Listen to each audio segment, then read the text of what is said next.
Arsenio, buenas noches. Buenas noches, bendiciones. Igualmente, ¿cómo estás? ¿Todo bien? Bien, gracias a Dios. Me alegro. Aquí en mi laburo. Perfecto. Hay que estar. Sí, Sí. Vamos a esperar a ver si entran los hermanos. El profesor todavía no entró.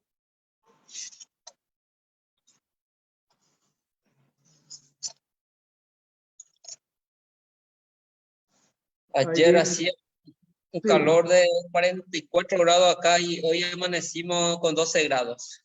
En serio, acá donde estoy también está un calor insoportable. Sí, Hoy son de repente cambios cambia. grandes. Sí, Impresionante. Pastor Juan, buenas noches. Hola, ¿cómo están ustedes? ¿Todo bien? Gracias a Dios, muy bien ustedes. Bien, gracias a Dios. Qué bueno. Ahí estamos.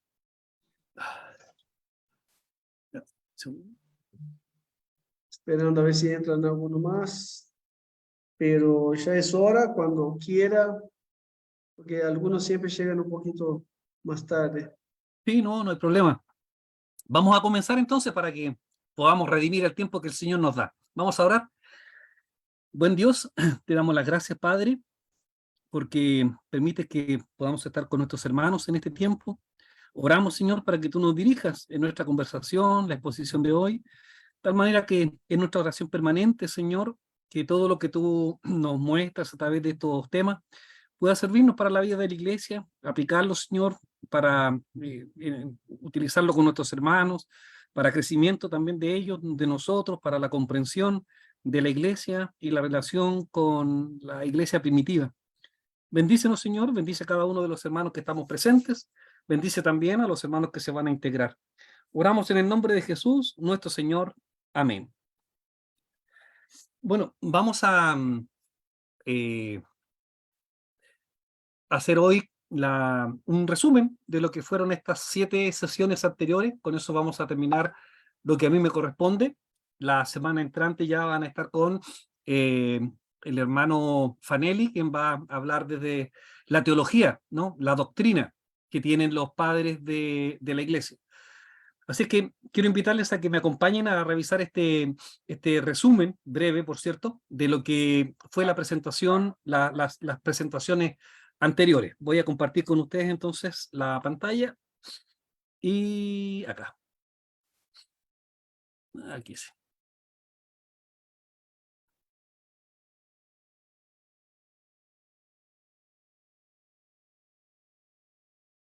Ahí sí.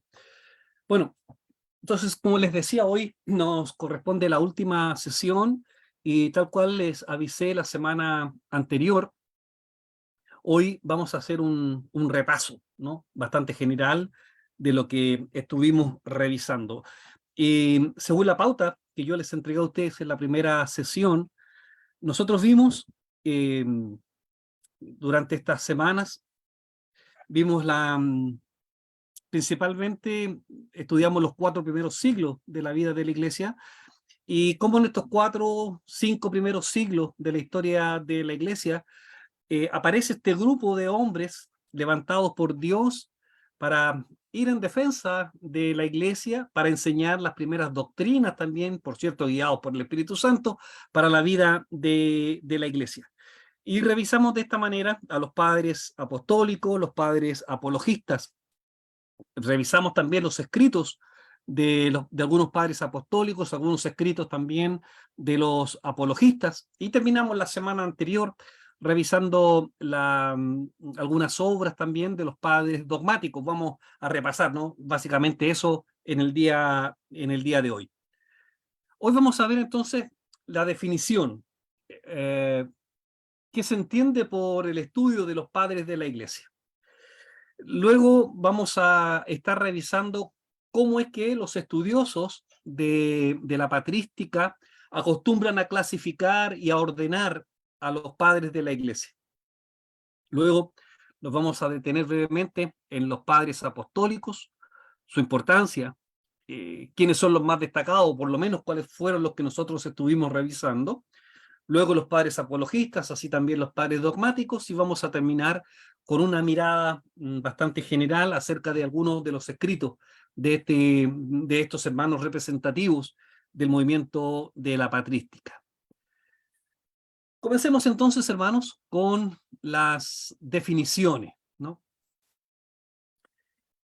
Y comenzamos definiendo que la patrística, en general, se acostumbra a ubicar dentro del campo del estudio de la teología, dentro de un área que se llama la historia de la Iglesia. Aunque, por cierto, otros acostumbran a estudiar y a clasificar la patrística dentro del área de la teología sistemática o dogmática, considerando, por ejemplo, las enseñanzas teológicas y doctrinales de los padres de la Iglesia. Pero la patrística, en términos generales, se preocupa de dos cosas. Uno, estudiar la vida, las obras de los padres de la Iglesia. Y por otro lado, la patrística se preocupa de estudiar la doctrina que enseñaron los padres de la Iglesia. Cuando el estudio acerca de, por ejemplo, la vida de los padres de la Iglesia, se acostumbra a llamar más bien patrología, el estudio de los padres, cuándo vivieron, cómo vivieron, qué escribieron. Y por patrística vamos a entender aquella área que estudia la doctrina que enseñaron los padres de la Iglesia. Entonces, habiendo hecha esta definición, veamos algunas cosas que ya pasamos y que es importante, a mi juicio, que podamos recordar. Habiendo establecido qué es la patrística, a qué se dedica la patrología y a qué se dedica la patrística, es importante ahora que definamos cuáles son los elementos que se consideran a la hora de estudiar a los padres de la Iglesia o los primeros cristianos que comienzan a escribir para que sean clasificados o reconocidos como padres de la Iglesia. Cuando nosotros hablamos de padres de la Iglesia, estamos hablando a un nombre que se le da dentro del estudio de la historia de la Iglesia a los primeros cristianos que comienzan a producir algún tipo de escritura. En un principio, revisamos que esta escritura tiene que ver con algunas doctrinas básicas del cristianismo. Más tarde vimos que estas escrituras tienen que ver con una defensa de la Iglesia o defensa de la fe.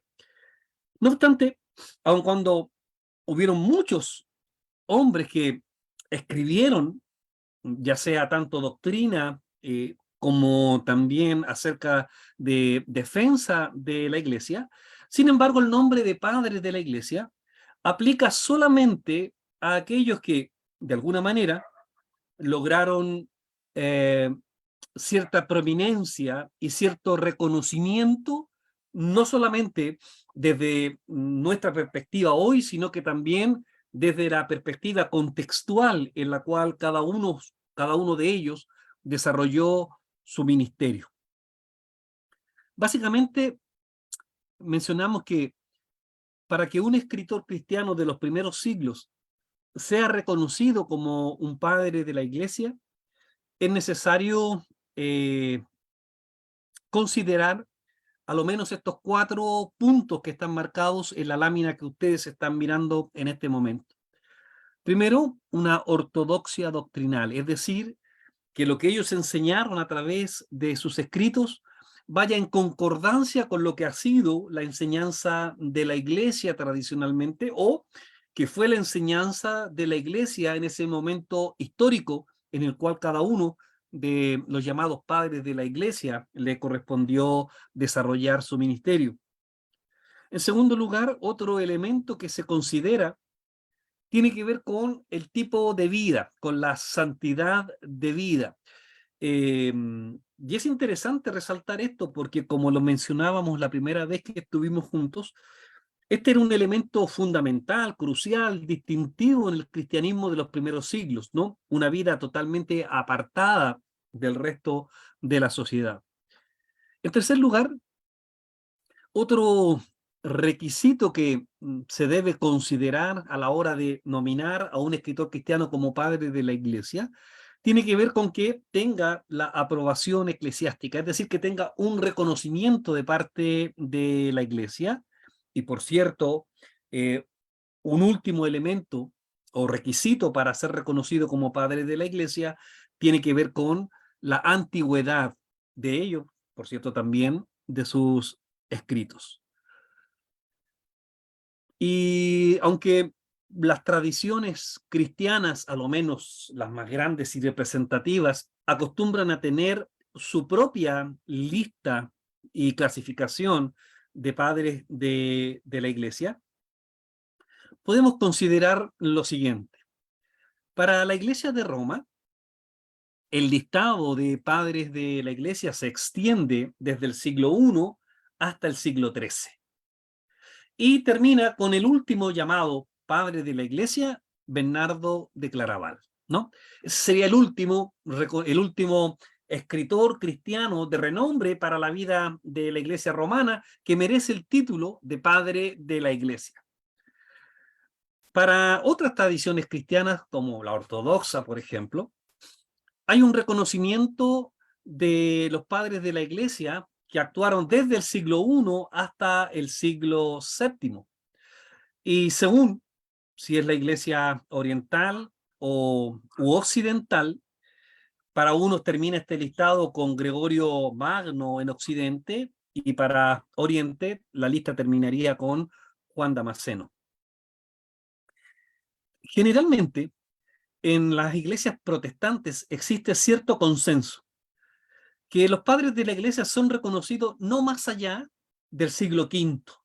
Y normalmente termina este aporte de los llamados padres de la iglesia en el siglo V con las obras de Agustín de Hipona, ¿no? Entonces, ahí ustedes están mirando una lámina que considera a lo menos 3 movimientos representativos del cristianismo que, como ustedes pueden ver, tienen sus propias listas de padres de la iglesia. La más temprana tiene que ver con nosotros los protestantes, que reconocemos hasta el siglo V, y eso tiene que ver también con los concilios, ¿no? Está relacionado con los concilios y las doctrinas de los concilios que reconocemos los evangélicos como también parte fundamental del desarrollo de nuestra doctrina. Por eso se acostumbra a terminar, en el caso nuestro de los protestantes, con la vida de Agustín de Hipona. Los que estudian la vida de los padres de la iglesia o la patrística no están de acuerdo mucho en cómo clasificarlos. De hecho, ustedes recordarán que estuvimos mirando varias formas que existen de clasificar a los padres de la iglesia. La más común y la más recurrente y la más fácil también para nosotros si queremos memorizar, por ejemplo, o recordar el aporte que hacen los padres de la iglesia, es dividirlos en 3 grandes grupos. Un primer grupo que vamos a llamar los padres apostólicos, cuya temporalidad acostumbra a situarse hasta no más allá del año 150 después de Cristo. Los padres apostólicos, como bien lo recordarán ustedes, son aquellos que muchos, la tradición de la iglesia particularmente, acostumbra a considerarlos y a reconocerlos como discípulos directos de los apóstoles, ¿no? De ahí el nombre de padres apostólicos. Son sucesores directos e inmediatos de la obra de evangelización de los apóstoles. Es así como, por ejemplo, nosotros revisamos la vida particularmente de estos 3 padres apostólicos que son los más representativos de este momento. No son los únicos, pero sí son los más representativos. Y hablamos, por ejemplo, de Clemente de Roma, que revisamos las citas bíblicas, ¿cierto? En que se nos menciona que probablemente sea el Clemente que aparece mencionado como compañero de la obra misionera del apóstol Pablo. Lo mismo mencionamos de Policarpo de Esmirna, como un discípulo directo de Juan. Y también mencionamos a Ignacio de Antioquía, como también discípulo de Pablo. Entonces, padres apostólicos, cronológicamente los ubicamos no más allá del año 150 después de Cristo, y son reconocidos por la relación que tuvieron de manera directa con los discípulos, con los apóstoles del Señor. Algunos de los escritos, por lo menos el más representativo para nosotros de esta época, es un escrito que se conoce con el nombre de la Didaché, y que, como mencionamos, es un texto anónimo, no tenemos el nombre del autor de esta carta. Sí podemos mencionar a lo menos dos cosas muy importantes o distintivas de esta obra. La primera es el carácter que tiene esta obra. Y por carácter vamos a decir que nos estamos refiriendo a las enseñanzas que es posible deducir ya la práctica de la iglesia primitiva. Como lo analizamos en su oportunidad, la Didaché es una obra que está dividida en dos secciones. La primera, que es una serie de enseñanzas cristianas, morales y éticas, y que hablan a los cristianos de la importancia que tiene esta doctrina de los dos caminos, ¿no? El camino que lleva a la vida y el camino que lleva a la muerte. Y cuáles son los distintivos de aquellos que caminan por el camino de la vida, y por cierto también cuáles son los distintivos de aquellos que caminan por el camino de la muerte. En la segunda parte de la Didaché, observamos también la importancia que tiene para el estudio del cristianismo y de la patología, que es posible vislumbrar algunas de las prácticas que ya tenía la Iglesia 100 años, ¿no? Después de Cristo, ¿no? Y es lo más cercano que tenemos a la práctica, o como un antecedente de cómo era la práctica de la Iglesia fuera de los textos que nos menciona el Nuevo Testamento. Y revisamos a lo menos dos elementos muy importantes que se mencionan en la Didaché, que tienen que ver con el sacramento de la Cena del Señor y el sacramento del bautismo. Y estuvimos revisando, ¿cierto?, algunas características rituales que se exigían, ¿no?, para que se desarrollaran y se efectuaran estos sacramentos en la vida de la Iglesia. También mencionamos, tuvimos la oportunidad de revisar la carta de Clemente a los Corintios, ¿no?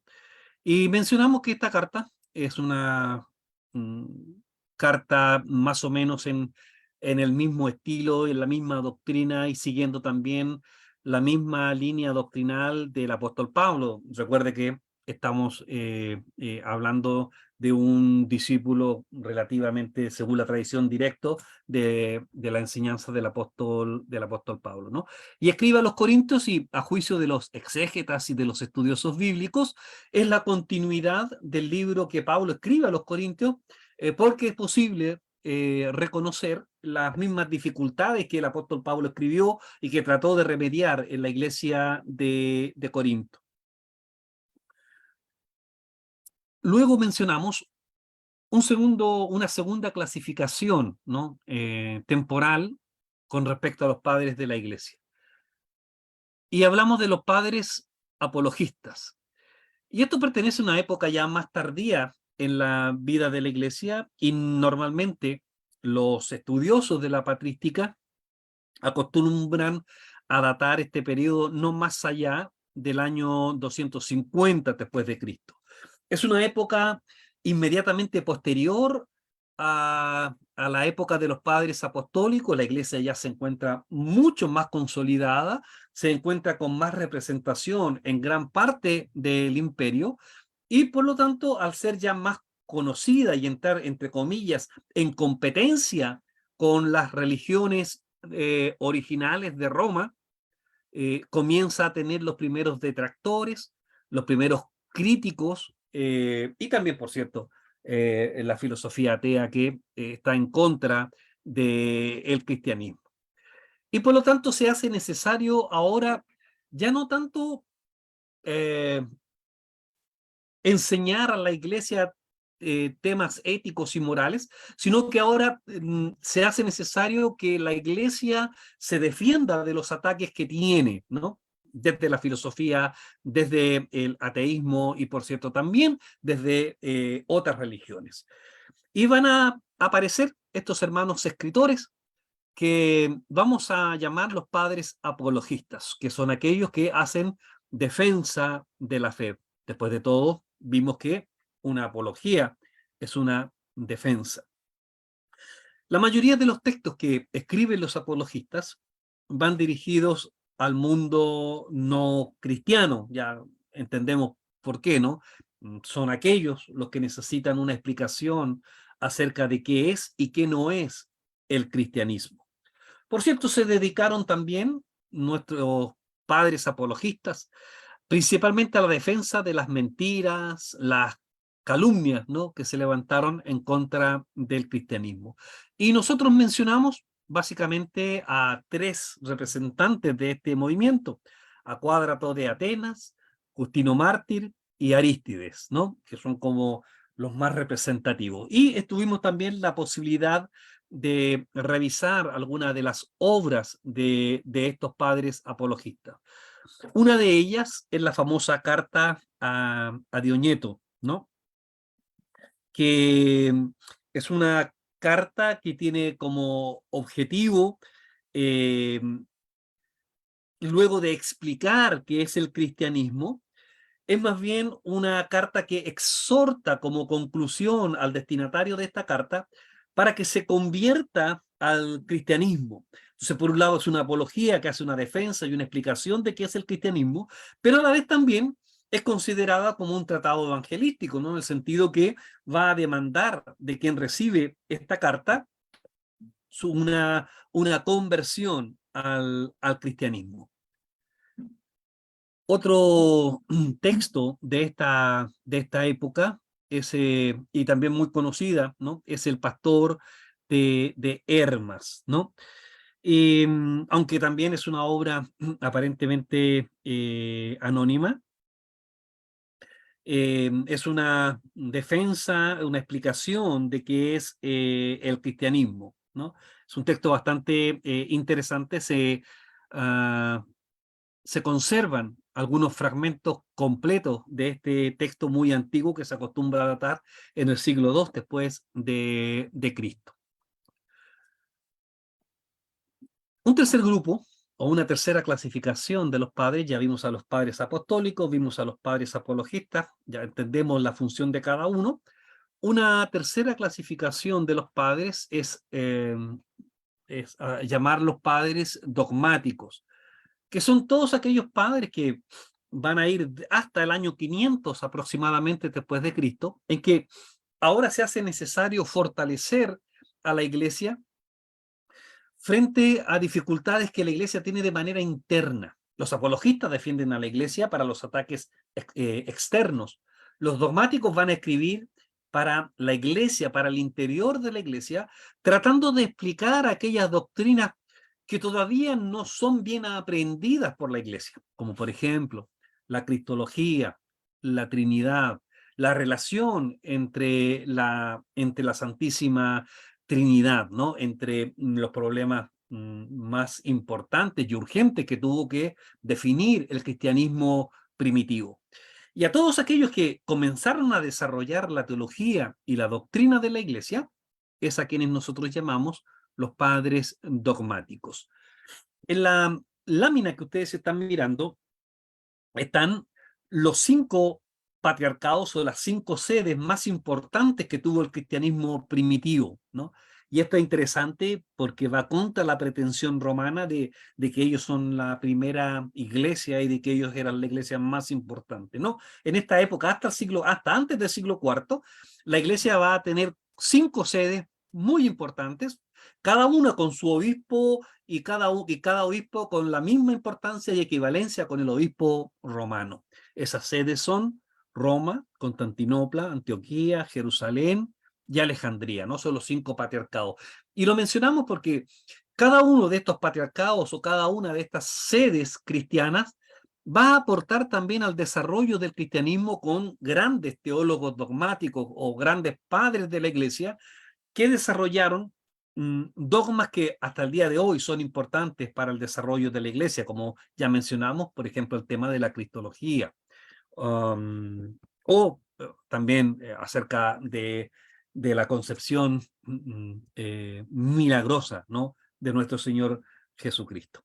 Entonces los padres dogmáticos van a escribir precisamente tratando de fortalecer estas doctrinas de la iglesia, así como también van a hacer también defensa del cristianismo, de tal manera que muchas de las doctrinas que ellos desarrollan en esta defensa del cristianismo se van a convertir en doctrinas fundamentales del cristianismo y que compartimos tanto las iglesias protestantes como las iglesias romanas y las iglesias ortodoxas.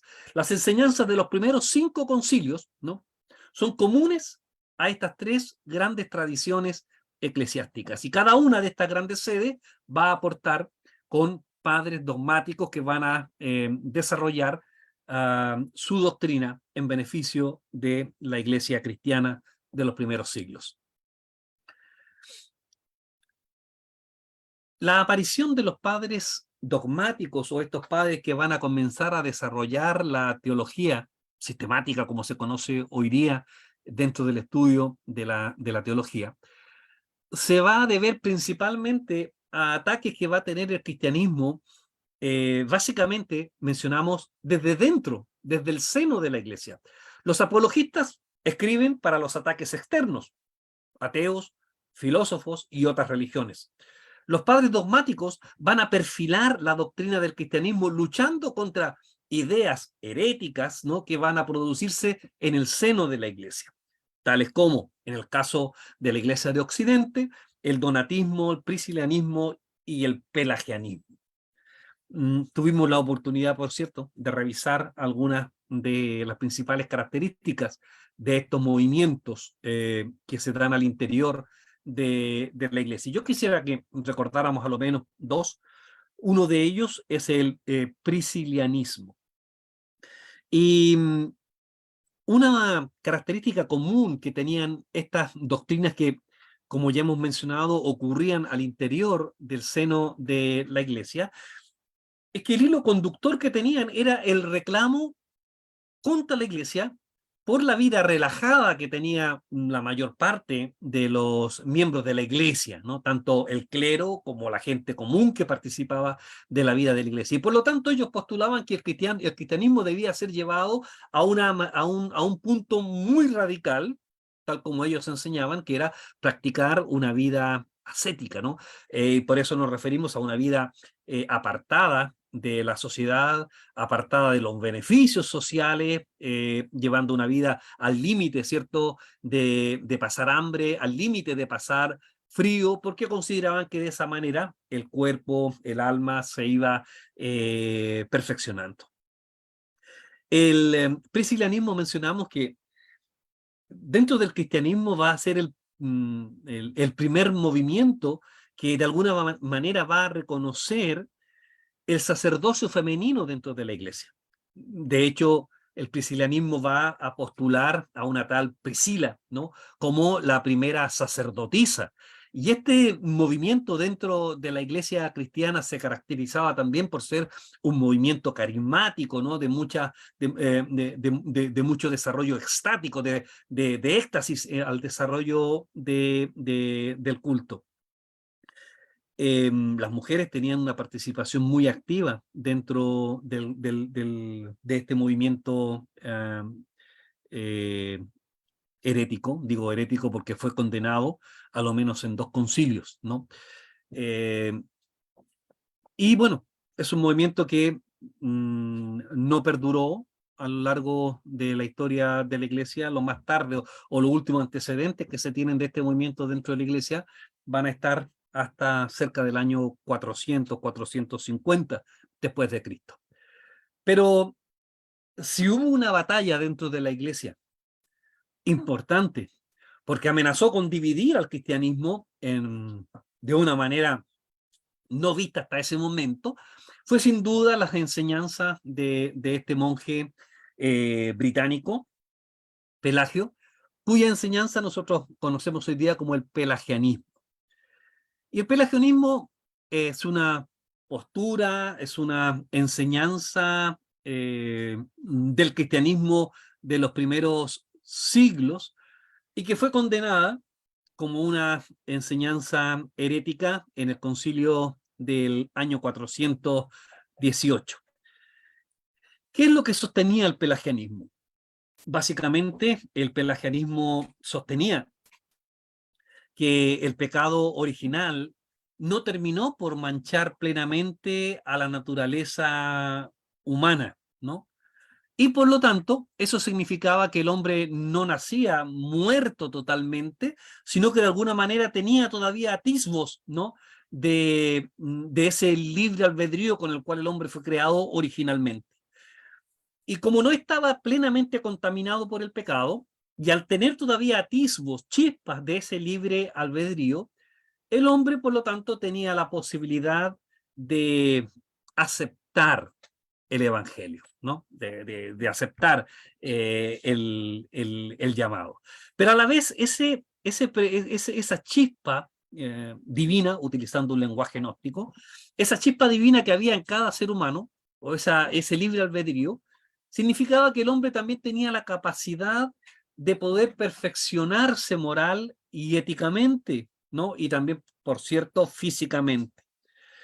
Esta enseñanza demandaba de aquellos que abrazaban estas ideas que el hombre debía esforzarse para lograr llegar a una vida moral, cristiana, aceptable. Consideraba también al enseñar que no hay un pecado original que se traspase a toda la humanidad, que haga difusa, borrosa la imagen del Señor en todas las personas, enseñaba también que era injusto que un ser humano pudiera pagar las consecuencias del pecado de Adán, en este caso, por ejemplo. Y estas doctrinas fueron de alguna manera avanzando, ¿no? Y tomando gran favoritismo por muchos obispos de la iglesia, ¿no? Y fue una doctrina que se diseminó con mucha rapidez, principalmente en la parte oriental del imperio, ¿no? Y de la cristiandad. Bueno,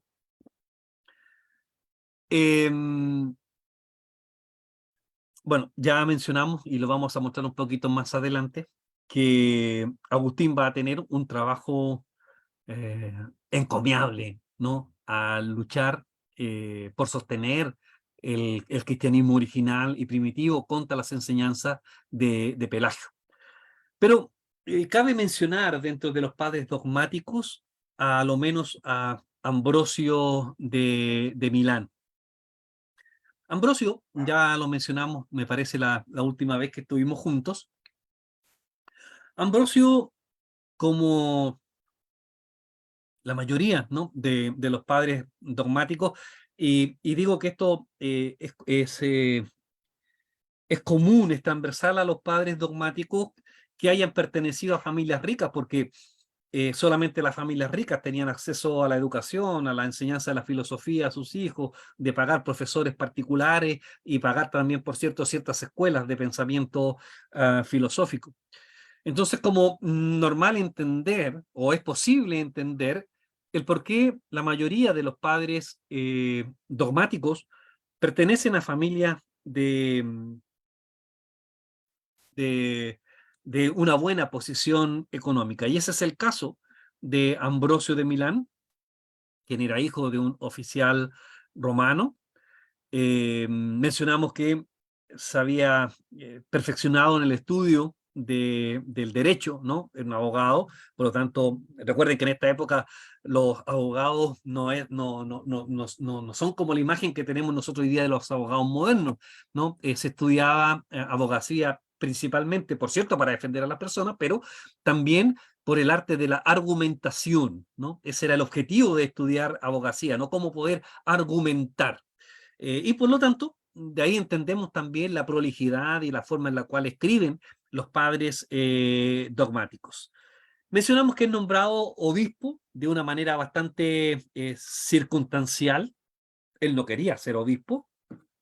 De hecho, mencionamos que escapa, ¿no? Huye lejos de la ciudad para no ser nombrado obispo. Bueno, ya les mencioné la historia, la cosa es que vuelve, es reconocido como obispo, toma él el cargo de obispo y comienza a instruirse entonces en el estudio de la escritura y la lectura, principalmente de la teología de los padres griegos. Esto es importante, hermanos, porque principalmente la doctrina del cristianismo primitivo, incluso que tenemos nosotros hoy día en nuestra teología dogmática y sistemática, en su mayoría corresponde a los padres griegos, ¿no? A los padres de la parte oriental de la iglesia. Pero no solamente Ambrosio se caracteriza, hermanos, porque fue un gran defensor, escritor de los dogmas cristianos, sino que también es considerado un excelente pastor, ¿no? Un excelente persona que amaba las almas, ¿no? de las personas que estaban bajo su diócesis.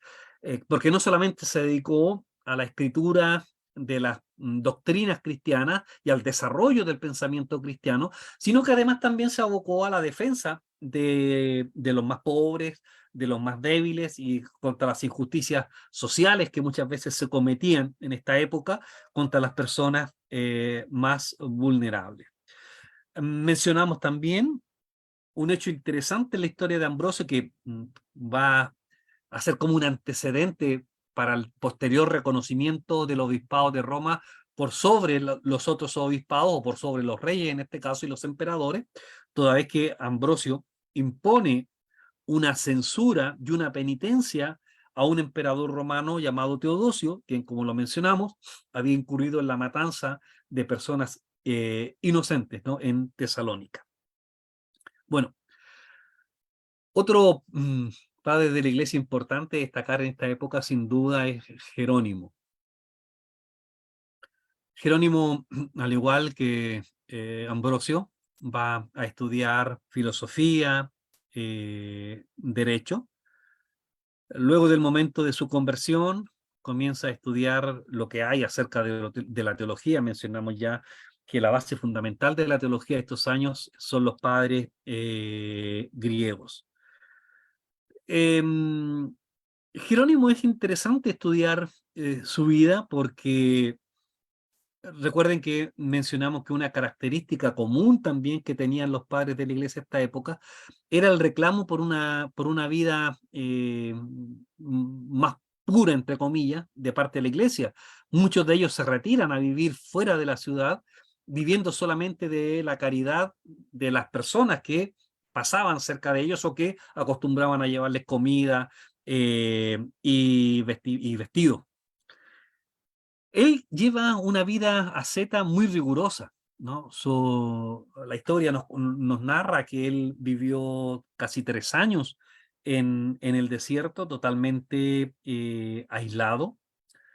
Y producto de esta vida que él lleva, y como hemos mencionado, que producto de esta búsqueda de una perfección moral y ética, él va a recibir un sueño, ¿no? Él va a tener un sueño y a través de ese sueño, eh, comillas, ¿no? Dios le habla que él tiene que volver a la ciudad e integrarse a la vida de la iglesia. Bueno, él vuelve a la ciudad, es escogido presbítero de la iglesia y debido a su capacidad literaria que tiene y de conocimiento del idioma griego y latín, va a traducir las obras que hasta ese momento no eran conocidas para la mayoría de las personas de orígenes, ¿no? Al idioma latín. Y también mencionamos que es importante Jerónimo porque va a desarrollar la primera traducción de lo que conocemos como la Biblia del Antiguo Testamento, a lo menos, y algunas cartas del Nuevo Testamento, pero principalmente el Antiguo Testamento, que va a ser la traducción de la Septuaginta al idioma latín, que se conoce con el nombre de la Vetus Latina o la Biblia del latín antiguo. Bueno, interesante, vamos a pasar a ver en tercer lugar y finalmente a este gigante de los llamados padres de la Iglesia, como es Agustín de Hipona. Con Agustín vamos a terminar el repaso de los padres de la Iglesia clasificados como padres dogmáticos.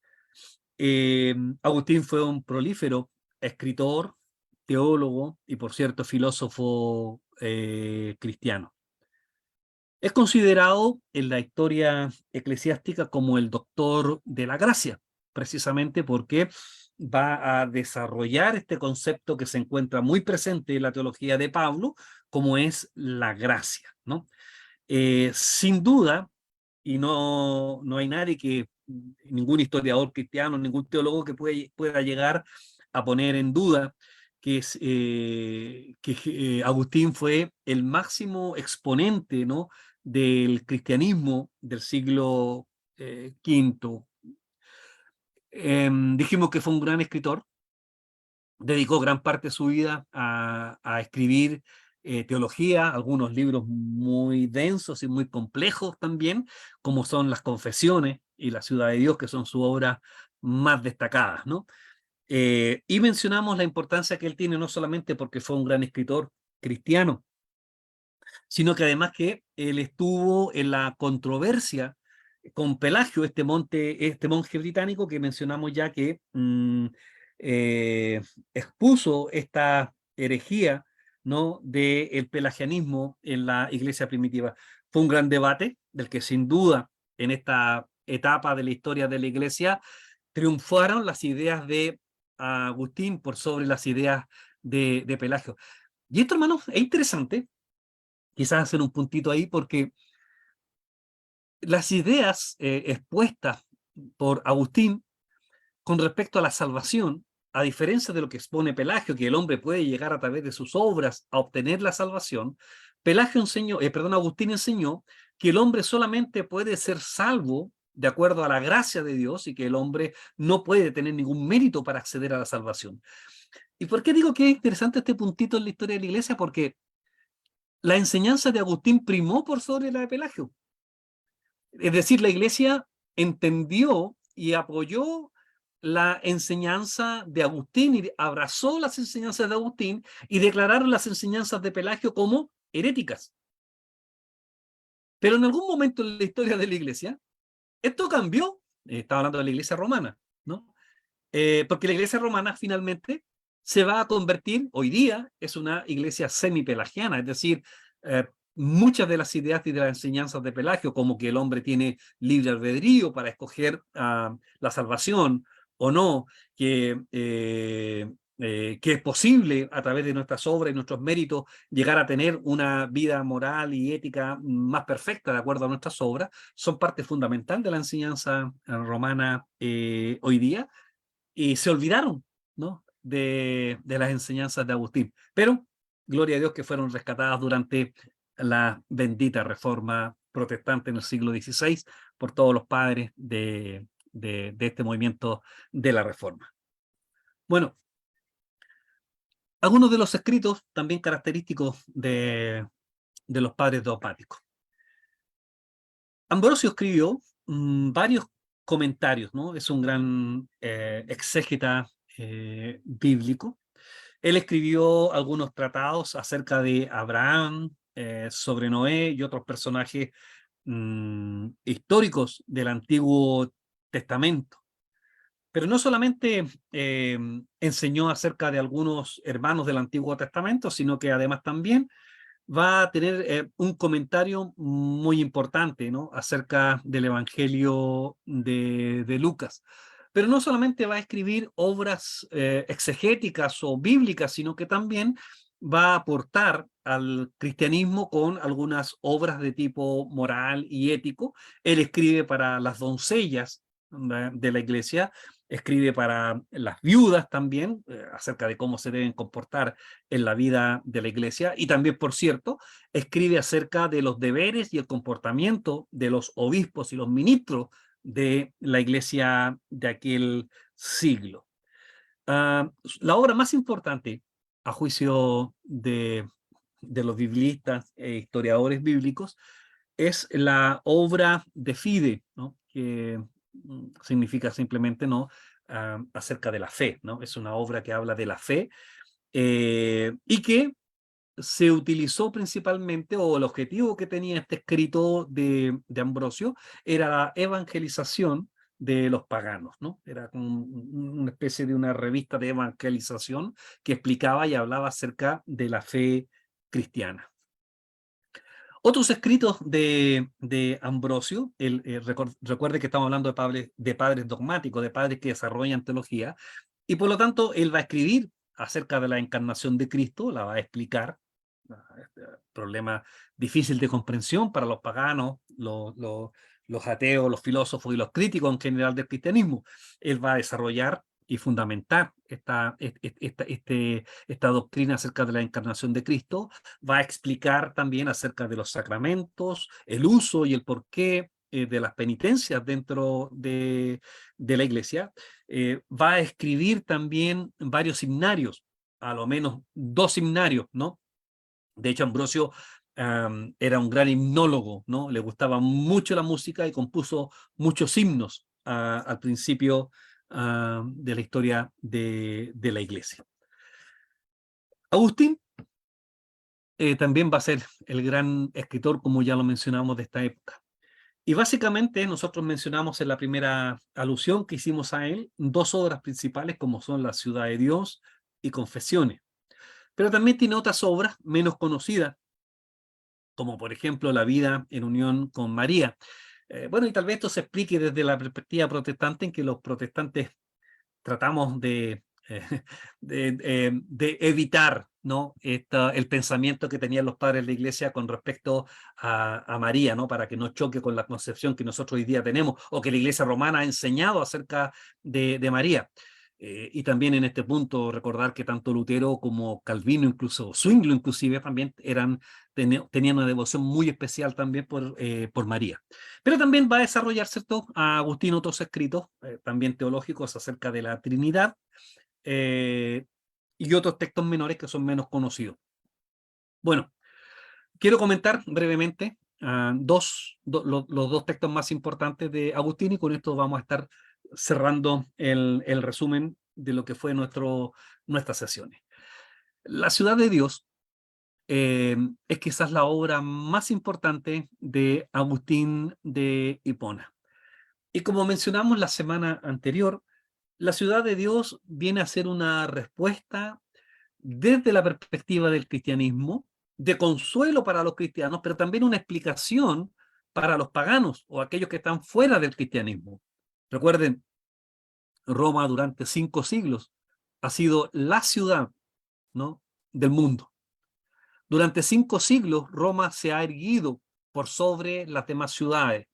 Y nadie jamás pensó, de acuerdo al poder que tenía Roma, en lo cultural, en lo político, en lo militar, que iba a llegar el momento en que la ciudad de Roma iba a caer, el imperio romano iba a ser destruido. Y frente a esta idea, ¿no?, fatalista, que hay tanto en los cristianos como en los paganos, es que Agustín va a escribir. Primero a los cristianos para darles consuelo, y también para los paganos para darle una explicación. ¿Y qué es lo que escribe Agustín en la ciudad de Dios? Bueno, Agustín va a explicar básicamente que desde el origen de la humanidad, desde el momento en que el hombre decide no obedecer a Dios allá en el huerto, comienzan a gestarse y a desarrollarse 2 ciudades en la humanidad, en la historia de la humanidad, y que siempre van a estar en permanente pugna. Una de esas ciudades que él va a llamar la ciudad de Dios.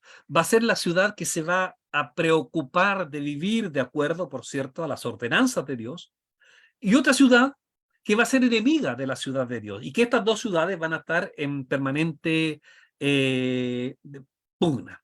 Y que en algunos momentos de la historia pareciera que la ciudad sin Dios va a tener más ascendencia que la ciudad de Dios. Finalmente, la ciudad de Dios se va a imponer al final de los tiempos por sobre toda la ciudad. Entonces, aquí Agustín va a exponer de manera magistral este concepto y de esperanza para la iglesia, que la iglesia al final, la ciudad de Dios, va a ser la ciudad que va a estar gobernando a toda la sociedad, y para los paganos les va a explicar que la caída de la ciudad de Roma, del Imperio Romano, se va a fundamentar y justificar básicamente porque es una ciudad que no quiere vivir, ¿no? Bajo las ordenanzas de Dios. Y la otra obra importante de Agustín es la llamada Confesiones, ¿no?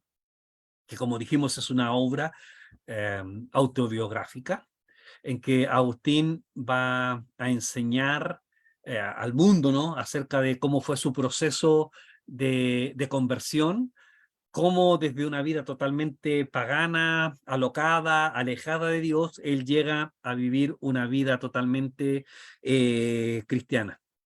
En esta obra, Agustín va a destacar que el cambio que hizo posible de esta vida tan disipada y disoluta que él llevaba fue solamente posible a través del cambio que Dios hizo en su vida, ¿no? Y ahí va a desarrollar todo el concepto de la gracia irresistible, del llamado de Dios que es irresistible, de que la salvación solamente está en manos de Dios, ¿no? Interesante leer este texto de Agustín.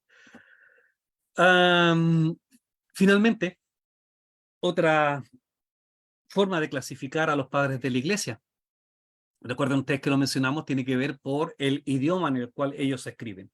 Y hablamos de padres griegos cuando los escritos de los padres son en el idioma griego. Destacan Justino, Clemente, Orígenes, Ignacio de Antioquía, Gregorio de Niza, Juan Crisóstomo, Basilio, entre otros, ¿no? Y por cierto, hablamos de padres latinos, entre los representantes más importantes, Tertuliano, Lactancio, Cipriano, Agustín, Ambrosio, Jerónimo, Gregorio Magno. Esta es una clasificación solamente en base al idioma en el cual los hermanos escriben, no es una clasificación temporal como la que acabamos de hacer nosotros con respecto a los padres de la iglesia. Otra forma de dividir o clasificar a los padres de la iglesia, sin importar el año en que escriben, es a qué parte del hemisferio ellos corresponden. Ya hablamos de padres orientales, que son todos los padres que llamamos de las iglesias ortodoxas, griegas en todas sus formas, y de padres occidentales, que son todos los padres que son desde la iglesia de Roma o la iglesia europea, ¿cierto? Por cierto, que conocemos. Ya hay una lista que ustedes ya tienen de padres representantes, llamados padres griegos y padres occidentales. Finalmente, otra forma de clasificar a los padres es clasificarlos de acuerdo al concilio y ubicar al concilio más importante que tuvo la cristiandad de los primeros siglos, como fue el concilio de Nicea, que, como ustedes bien ya saben, discutió y condenó las ideas de Arrio y promulgó la doctrina de la consubstanciación de Cristo, ¿no? De la homoousion, y Cristo era la misma sustancia con el Padre y por lo tanto comparte los mismos atributos divinos Cristo. Entonces, otra forma de clasificar es hablar de los padres antenicenos, es decir, todos los padres, no importa el idioma que escribieron, no importa si era apostólico, si era apologista o si era dogmático, pero todos los que escribieron antes de Nicea se les llama padres antenicenos, y todo lo que escribieron después de Nicea se les llama padres post-nicenos, ¿no? Es una forma de clasificar también a los padres de la iglesia. Bueno, nuevamente está la imagen, y vamos a finalizar el repaso, y por cierto, también nuestra explicación de hoy. Y antes de terminar, usted alcanzaron a mirar la última lámina, que para evaluar esta primera parte del curso de patología, escribir un breve ensayo, máximo 3 páginas, acerca de qué aprendió, ¿no? ¿Qué le pareció esta historia o esto que vimos de la biografía de los padres de la iglesia? Si tiene alguna importancia o no, si aplica para nuestra vida cristiana hoy. Esa va a ser la nota de esta primera parte, más la nota del cuestionario que ustedes ya recibieron, que ya enviaron. Y yo he terminado con ustedes. No sé si hay alguna pregunta antes de despedirnos. ¿Algo que les pueda aclarar? Esto fue un resumen, ya lo vimos, así que entiendo que no debiera haber grandes dificultades. Si no hay más, hermanos, entonces yo quedo a la espera. Tienen hasta la próxima semana para enviarme el resumen. Máximo 3 hojas, puede ser 1 o 2, máximo 3, con un resumen general acerca de qué le pareció lo que nosotros vimos, qué cosa le llamó la atención, tiene relevancia o no para nosotros hoy día, es importante o no estudiar a los padres de la iglesia. Básicamente eso. Yo me despido, hermano, un gusto conocerlos en Cristo. Espero al final, cuando termine Fanelli, estar con él para despedirme ya formalmente, no de ustedes, pero por lo que me respecta en esta primera parte, aprovecho de despedirme y desearles que el Señor les cuide, el Señor les bendiga, y por cierto, espero que la lata, ¿no?, de estudiar historia de la iglesia a esta hora del día, ¿no?, haya sido útil para ustedes, y espero haber sido un buen instrumento para ustedes. Que Dios les cuide. Amén. Profesor, te damos gracias por esa primera parte. Esperamos que al fin del curso podamos estar juntos para despedirnos, pero ya de antemano agradecer toda la exposición, toda la dedicación y la buena enseñanza que ha compartido con nosotros. Muchísimas gracias. Vamos a orar, vamos a orar por la vida del profesor, dando gracias a Dios por su vida, y ponemos en el grupo también a los hermanos que no están en clase, que visualicen el video y también hagan los deberes. Amén. Oramos. Amén. Padre, gracias te damos a Dios por llegar a esta primera mitad del curso, Dios, y poder contemplar, Señor, tu mano a través de la historia, Señor, conduciendo, guiando, protegiendo, Dios, y fortaleciendo tu iglesia. Señor, damos gracias porque a pesar de las fallas de los hombres, a pesar de los problemas, Señor, tú eres el que cuida y conduce tu iglesia en triunfo. Señor, damos gracias por eso, por toda enseñanza, por la vida del pastor Juan, su familia, su ministerio en Chile y también su ministerio común. Señor, sigue usando su vida, Señor, para bendecir, fortalecer, Dios, y instruir a tantos otros hermanos en tus caminos. Señor, damos gracias y pedimos tu bendición en el nombre de Jesús. Amén. Amén. Amén. Muchísimas gracias, profesor. Descansen, nos estamos viendo. Nos estamos viendo, hermanos. Nos vemos Chao. pronto. Chao, chao. Saludos. Igualmente.